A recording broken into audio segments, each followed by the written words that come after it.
Bonjour à tous. Je vais introduire un petit peu le sujet aujourd'hui de l'accompagnement d'un proche âgé dont la personne devient effectivement aidante. Donc pour introduire un petit peu le sujet, on va définir déjà ce que c'est qu'un proche aidant par la loi du 28 décembre 2015 relative à l'adaptation de la société au vieillissement. Donc un proche aidant, c'est une personne qui vient en aide de manière régulière et fréquente à titre non professionnel pour accomplir tout ou partie des actes et des activités de la vie quotidienne d'une personne en perte d'autonomie du fait de l'âge, de la maladie ou d'un handicap. Donc voilà, un petit peu pour préciser, illustrer. Donc effectivement, ça peut être un membre de la famille, mais également un voisin, un ami, voilà. Donc une personne non professionnelle. Pour illustrer un petit peu avec quelques chiffres, par rapport à la thématique des aidants, à savoir qu'en France, on compte à peu près 11 millions de personnes concernées par l'aidance. Donc une personne sur 6 est concernée. 6 aidants sur 10 ne se reconnaissent pas comme tels. Principalement, on retrouve des femmes en majorité concernées par la problématique, où elles interviennent principalement pour le soutien psychologique, la gestion du quotidien. En termes de charges engendrées pour l'aidant dans la gestion de l'aidance, on compte à peu près 60 heures d'aide par semaine en moyenne, ce qui est très conséquent pour le coup.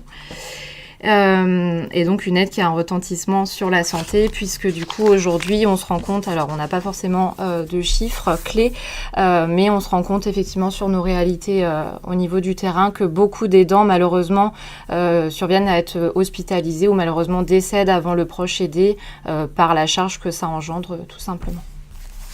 Donc voilà un petit peu au niveau des chiffres. On a voulu aussi mettre en avant les aides financières possibles pour tout ce qui peut se proposer pour décharger et aider les aidants. Aujourd'hui, les caisses de retraite, aussi bien la CARSAT que la MSA, les caisses de retraite principales peuvent ouvrir des aides à destination des aidants. La CARSAT, effectivement, là, ça va concerner plutôt des personnes encore suffisamment autonomes. Donc, nous, dans notre jargon, on parle de GIR. Donc, un GIR 6-5, on est encore dans un niveau d'autonomie assez élevé. Et du coup, voilà. Donc, les caisses de retraite proposent effectivement des aides financières pour, par exemple, engager un service d'aide à domicile ou une personne employée en chèque emploi-service pour venir compenser un petit peu tout ce que l'aidant fait au quotidien. Donc ça, c'est possible aussi pour décharger l'aidant. L'allocation, donc il y a aussi également l'allocation personnalisée d'autonomie quand le dossier est plutôt à destination de l'aidé, puisque du coup, ça va concerner vraiment les personnes en perte d'autonomie pour le coup, avec des niveaux de dépendance un petit peu plus grande, voilà. Oui. Ce qui va permettre en fait d'octroyer un petit peu pareil que la CARSAT, mais plus d'heures, puisque du coup on est sur une prise en compte d'une dépendance de la personne, donc plus d'heures en termes d'aide à domicile au quotidien pour aider également les aidants. À savoir que l'allocation personnalisée d'autonomie peut aussi dégager du temps pour les aidants vraiment spécifié pour, ou par exemple le fait d'engager une auxiliaire de vie à domicile pour permettre à l'aidant d'avoir du temps pour lui, c'est tout à fait possible et pris en charge en partie par le département. Pour compléter cette aide personnalisée, l'APA sera évolutive par rapport à l'évolution de la perte d'autonomie du proche que vous accompagnez. Donc, il ne faudra pas hésiter à rappeler le service du département qui refera une évaluation à domicile et qui pourra augmenter le nombre d'heures d'aide à domicile, valoriser un accueil de jour, vous donner plus d'heures de répit de l'aidant aussi. Voilà, c'est un panel assez large et notamment aussi aider sur des aides techniques. Tout à fait. Voilà, ça peut effectivement, alors j'ai un complément de ce que tu dis Christelle, effectivement par rapport aux aides techniques, parfois les personnes n'ont pas cette information que le département peut aider et soutenir financièrement les dépenses liées à du matériel. Je pense notamment à du gros matériel, fauteuil confort, fauteuil releveur, des aides techniques type adaptation aussi des salles de bain, voilà. Ouais, ça les petits outils aussi. Les petits outils, barre d'appui dans une douche, siège de douche également. Voilà, en termes de plutôt allocation. Après, on a voulu aussi vous faire part des congés spécifiques qui existaient pour les aidants, notamment le congé du proche aidant qui existe depuis peu, parce qu'il me semble que c'était 2022, je crois que ça a été créé, mis en place. Alors, ce congé, il existe pour les personnes encore en activité, les aidants en activité qui, effectivement, ont le droit de demander via une demande auprès de l'employeur voilà, un congé vraiment dédié parce que la personne a besoin de se dégager du temps pour être auprès de la personne dont elle assiste en fait. Voilà, la seule chose effectivement, je pense à vous informer, c'est que il faut que ça soit la personne aidée doit être concernée par une dépendance. Voilà, en termes de GIR 3 et sur le handicap avec une incapacité permanente au moins égale à 80% au niveau de la reconnaissance handicap pour en faire la demande. Et l'employeur, effectivement, normalement, ne peut pas refuser la demande de congé. Voilà, le congé de solidarité familiale, donc ça, c'est plus spécifique pour assister un proche en fin de vie. Mais vous avez également les complémentaires retraite qui aussi octroient des heures et des aides financières dédiées aux aidants. Ils proposent aussi, alors c'est vrai que les personnes n'ont pas l'information que les complémentaires retraite font aussi beaucoup d'actions collectives à destination des aidants. Et ça, c'est important de le rappeler. Il y a des forums qui se font. Moi, je sais que la Gérardco, généralement, font des forums où organisent des choses vraiment à destination et spécifiques aux aidants. Donc, ça peut être intéressant de se renseigner. Et pour finir, donc l'allocation journalière du proche aidant, donc la JPA. Donc là, c'est vraiment une allocation, pareil pour, il me semble que c'est pour les personnes encore en activité, qui permet de compenser en fait un manque de salaire parce que la personne est obligée de réduire son temps d'activité pour s'occuper de son proche. L'idée, c'est que cette allocation en fait permet de compenser la perte de revenus. Voilà. Donc la demande après. Ça viendra pas complètement remplacer votre salaire. Ouais. C'est bien une allocation, donc c'est un forfait journalier. Ça peut être découpé sur quelques heures, comme une journée, comme des semaines entières. Ouais. Par contre, il y a une limite puisque il y a une durée limitée à 3 mois, tout à fait. Notamment dans une carrière, et ça peut être reconduit une fois. Mais voilà. Mais en tout cas, ça fait une modalité supplémentaire pour éviter la rupture avec son emploi. Tout à fait. Et pouvoir quand même accompagner son proche. Oui, effectivement, en fait, ça va pas forcément compléter le salaire de l'employé, mais compenser à hauteur, voilà, les plafonds. Après, au niveau de la caisse d'allocation familiale, vous pourrez être renseigné sur les montants, parce qu'après, c'est spécifique par rapport au temps demandé de la personne, si c'est 80%, un mi-temps, voilà. Oui. Mais effectivement, ça ne pourra pas de toute façon compenser la totalité de la perte de salaire du salarié. Voilà pour tout ce qui concerne les aides. Alors, n'hésitez pas à envoyer vos questions parce qu'on est passé assez rapidement sur ces aides pour que vous, en tant que salarié, vous puissiez accompagner un proche qui serait dépendant. On va arriver plutôt là sur une partie d'évaluation de savoir en quoi le fait d'être aidant a un impact au quotidien, même si on fait les choses le plus souvent naturellement et sans même des fois se rendre compte qu'on est aidant familial. Quand on parle de cet impact, en fait, on peut en parler d'un point de vue positif parce que aider son proche, ça n'est pas que négatif.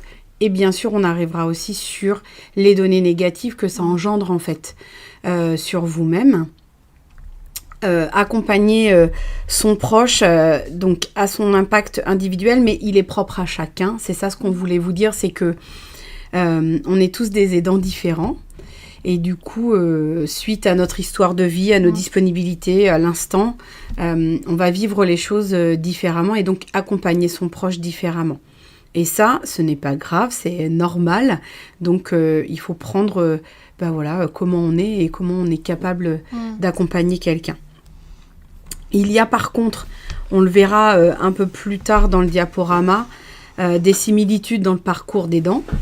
Et du coup, même si vous accompagnez une personne, on en a parlé, plutôt atteinte d'un handicap, plutôt quelqu'un qui est dépendant ou quelqu'un qui a une maladie neurodégénérative et très âgé, il il y a des phases dans ce parcours d'aidant qui font que entre le diagnostic, l'accompagnement du début qui est peut-être plus léger et puis la charge moyenne et puis à la fin une charge qui est beaucoup plus lourde, ça ce sont des choses où les aidants se reconnaissent entre eux parce que ce sont vraiment des similitudes de parcours.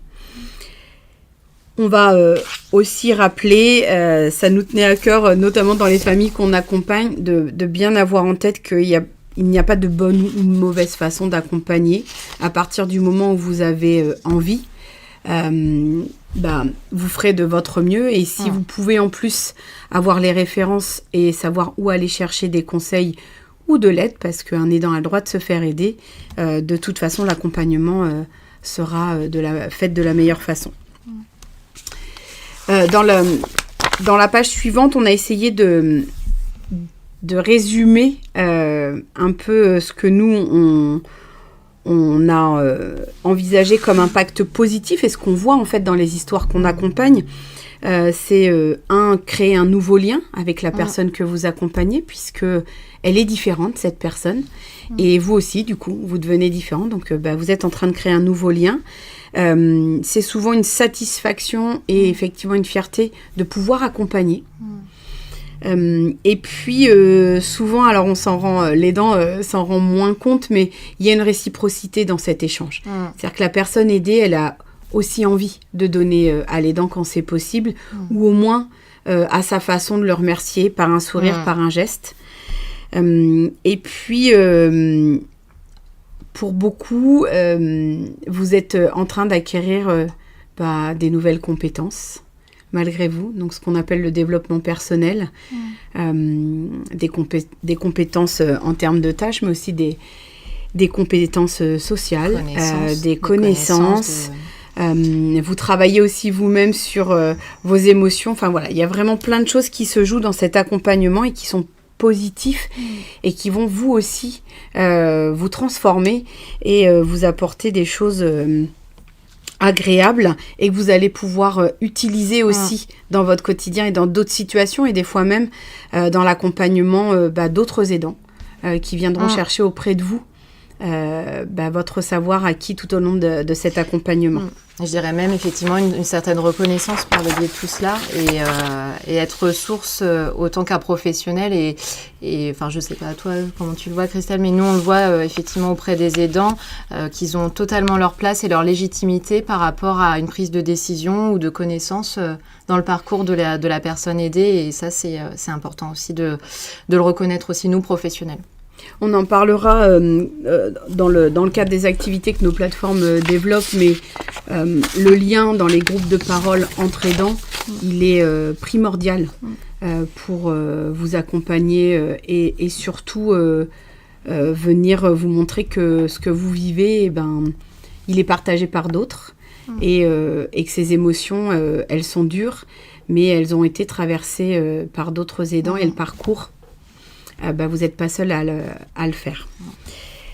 Par contre, dans l'impact négatif, et souvent c'est ce qu'on nous on en retire et on essaye que vous n'arriviez pas à cette dernière ligne de l'épuisement total et du burn-out de l'aidant, parce que il existe et c'est aussi pour ça que depuis quelques années se développent des actions auprès des aidants familiaux, parce que cet épuisement a causé effectivement des décès précoces, des difficultés à se soigner et puis une usure en fait avec cette charge mentale psychologique qui est là. Donc on a essayé de retracer effectivement ces trois engrenages qui gonflent au fur et à mesure et qui s'entretiennent entre l'impact physique d'accompagner quelqu'un, l'impact social, le fait de se couper des autres parce qu'on a moins de temps, parce que ce n'est pas facile d'emmener son proche avec soi, parce que on n'a plus l'énergie.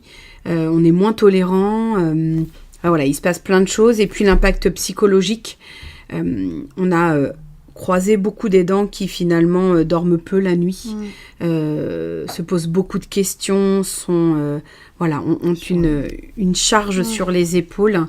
Et ça, c'est comment nous, on arrive aussi à vous dire que vous pouvez être accompagné dans ce parcours.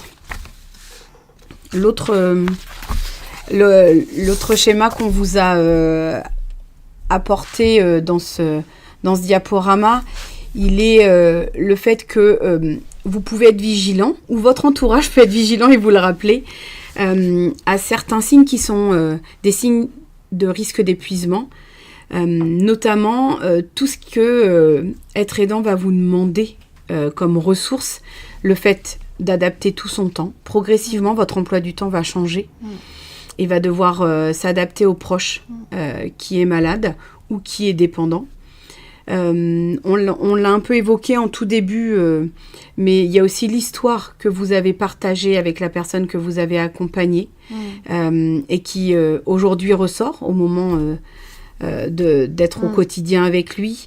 Il y a aussi toute la gestion des professionnels qui vont venir peut-être à domicile faire des prises en charge. Eh bien, souvent, c'est l'aidant qui doit coordonner qui vient, qui n'est pas venu, comment on remplace, si la toilette finalement va être faite, est-ce que quelqu'un va l'emmener en course, est-ce que quelqu'un est venu s'assurer qu'il a déjeuné, finalement le service n'a pas pu être fait et on vous appelle vous, en fait, c'est toute cette charge qui se dégage. Après, on a aussi les autres facteurs qui viennent s'associer qui sont la pathologie. Si votre proche a une maladie particulière, ça veut dire qu'il va falloir aussi développer ses compétences de compréhension de la maladie et aller chercher des informations. Et puis, les deux dernières choses, et elles vont presque de pair, on a parlé des liens sociaux et c'est très important. Aujourd'hui, nous, sur nos plateformes, on est assez vigilants sur l'isolement social des aidants, puisque au fur et à mesure, vous n'invitez plus personne chez vous et vous n'êtes plus invité à aller dîner ou à aller en famille parce que ce n'est pas simple et vous n'êtes pas à l'aise non plus. Et puis, ça se rapproche donc, cette dernière petite bulle du choix. Est-ce que c'était vraiment votre choix d'accompagner quelqu'un ? Est-ce que c'est le choix de votre proche, que ce soit vous qui accompagnez ? Est-ce que finalement les choses, elles se font sans se poser la question ? Donc, si possible, faites attention autour de vous. Peut-être pas le proche va lui-même savoir qu'il est aidant et noter ces petits signes. Mais vous, autour, vous pouvez être vigilant aussi à observer ces signes, et notamment dans vos collègues, de se dire, finalement, le tempérament a peut-être un peu changé, je le sens plus fatigué, je sens bien, il a des coups de fil un peu plus et il est embêté parce que personne n'est passé à domicile comme c'était prévu. Une fois qu'on est dedans, dans ce principe d'être aidant, on ne peut pas toujours se rendre compte soi-même. Et c'est compliqué d'aller accepter aussi des fois l'aide des autres, le soutien. Mais voilà, si vous pouvez avoir ce regard bienveillant et donner une information ou juste avoir un mot agréable pour la personne qui est aidante, ça viendra aussi cautionner le fait que, oui, elle est bien en train de faire des tâches qui lui semblent peut-être naturelles, mais qui sont une charge. Nous, on a voulu effectivement appuyer que plus on repère les signes avec précocité, mieux c'est. Mais c'est comme dans tout accompagnement. On a pu aborder donc ces signes d'épuisement.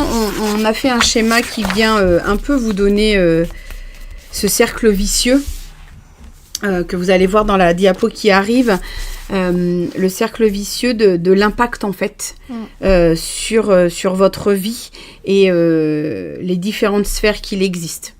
Je ne sais pas si elle a été passée la diapo.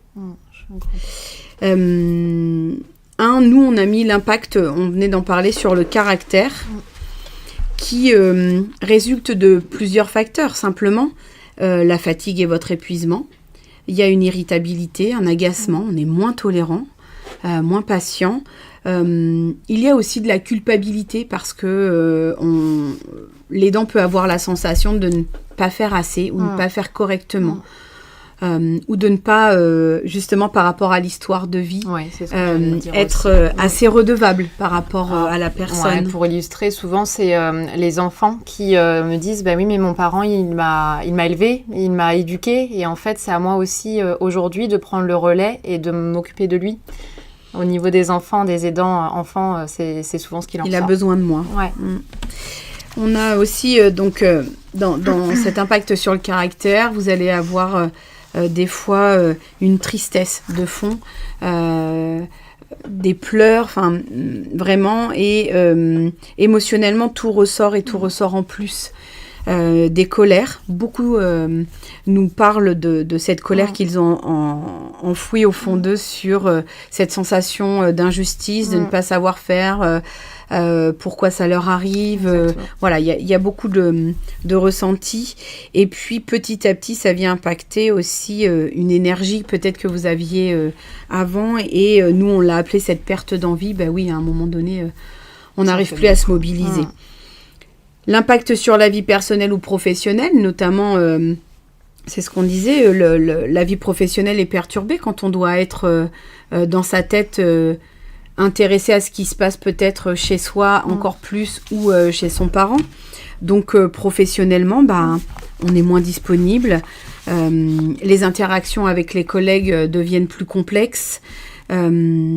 On n'est pas aussi efficace, même si c'est pas trop le terme le plus joli, mais nos capacités et ce qu'on a pu faire avant, on a l'impression de ne pas pouvoir faire de la même façon.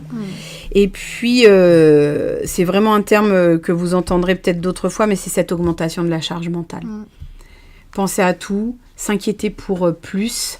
Et du coup, on en vient après à l'impact qui en découle sur votre santé.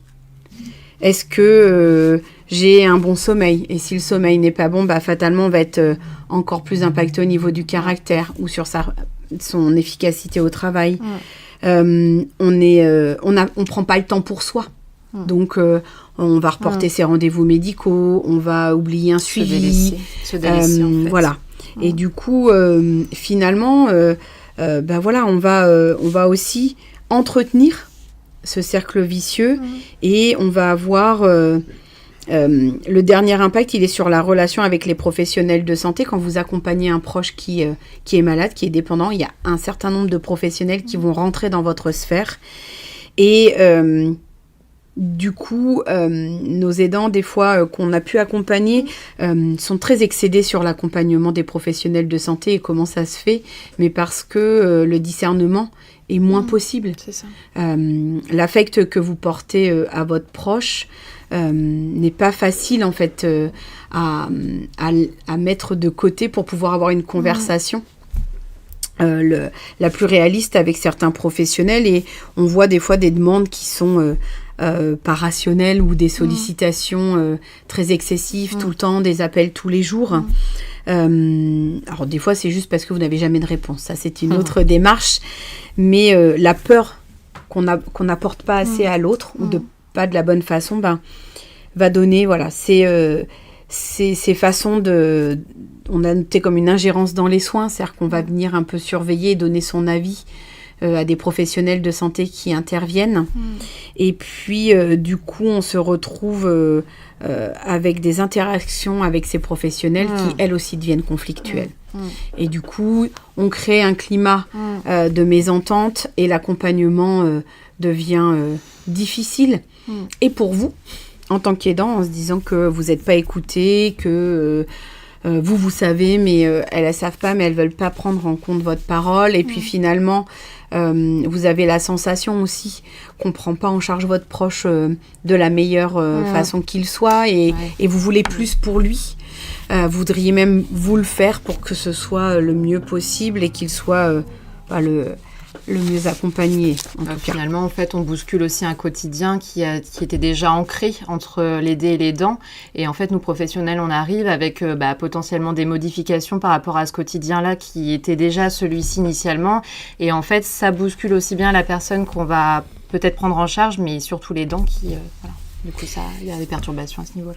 Pour finir, on va rentrer sur une phase qui résume l'épuisement, donc qui peut être dû au rôle d'aidant que Pauline va vous présenter. Alors du coup, j'axerai plus sur tout ce qui est prévention autour de l'épuisement.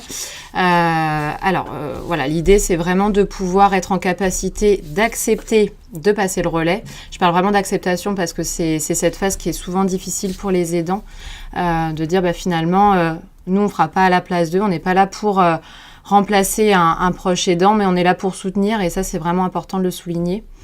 De pouvoir poser aussi en tant qu'aidant ses propres limites entre sa vie personnelle et toute la gestion autour de l'aidance, de pouvoir poser et être en capacité de poser ces limites-là.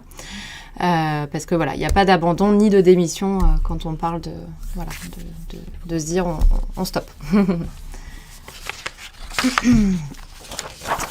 Alors, toujours dans la thématique de la prévention de l'épuisement. Donc effectivement, on met en avant que la personne a le droit d'avoir du temps libre pour elle-même. Elle n'est pas uniquement proche aidante. Avant tout, elle est une personne qui a, donc c'est ce qu'on citait précédemment, sa vie personnelle et sa vie professionnelle parfois. Et elle a aussi le droit au répit. Donc beaucoup de changements sont possibles. Je lis en même temps.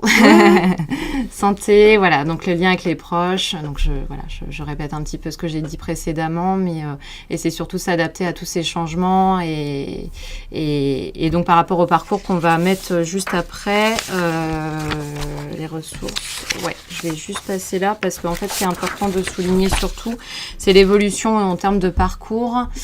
On va vous montrer le schéma avec la flèche qui va résumer tout ce qu'on va vous dire sur la prévention d'épuisement. Le schéma du parcours de l'aidant, si on peut l'avoir en image.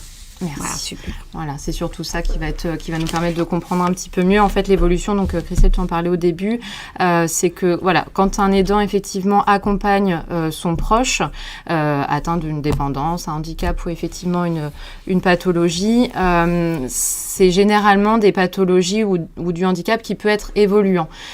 Donc des situations qui évoluent avec une montée en charge qui peut aussi devenir de plus en plus lourde. Et ça demande aussi à l'aidant cette faculté de s'adapter par rapport à cette évolution-là. Ce qui n'est pas toujours évident, puisque voilà, au début, on met un petit peu d'aide en place et puis finalement, on se rend compte que ça peut aller plus vite et on monte en charge en termes d'aide. Et c'est pas toujours évident pour l'aidant de se rendre compte dans la temporalité qu'il est important de s'adapter par rapport à cette évolution-là.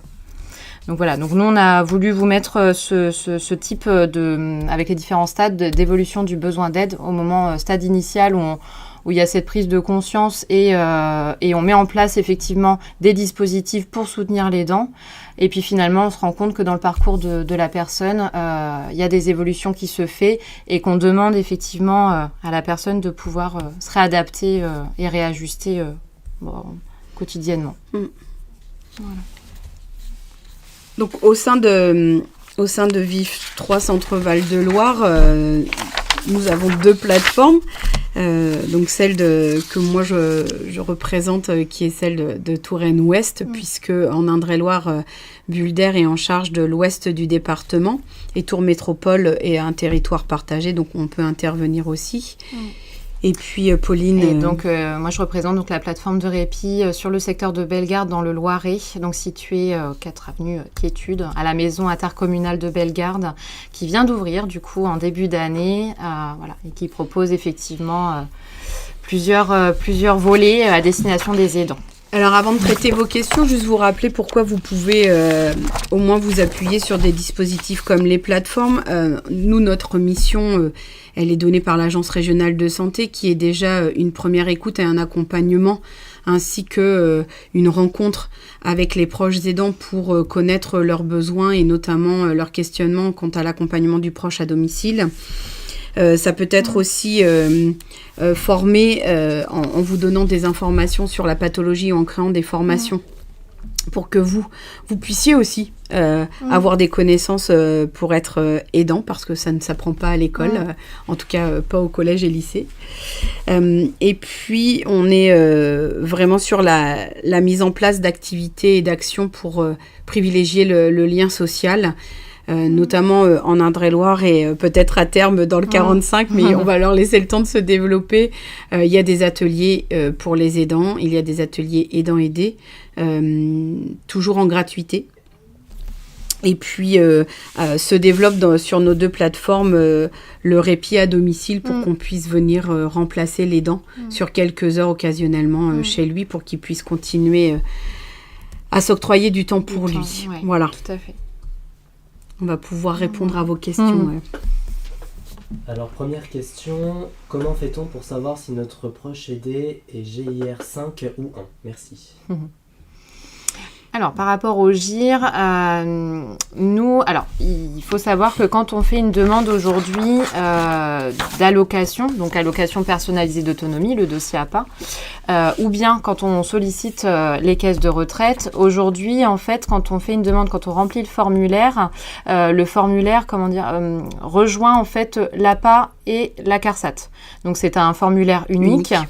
Et l'envoi de ce formulaire va déclencher par la suite une évaluation d'un travailleur social qui va pouvoir en fait déterminer le GIR de la personne.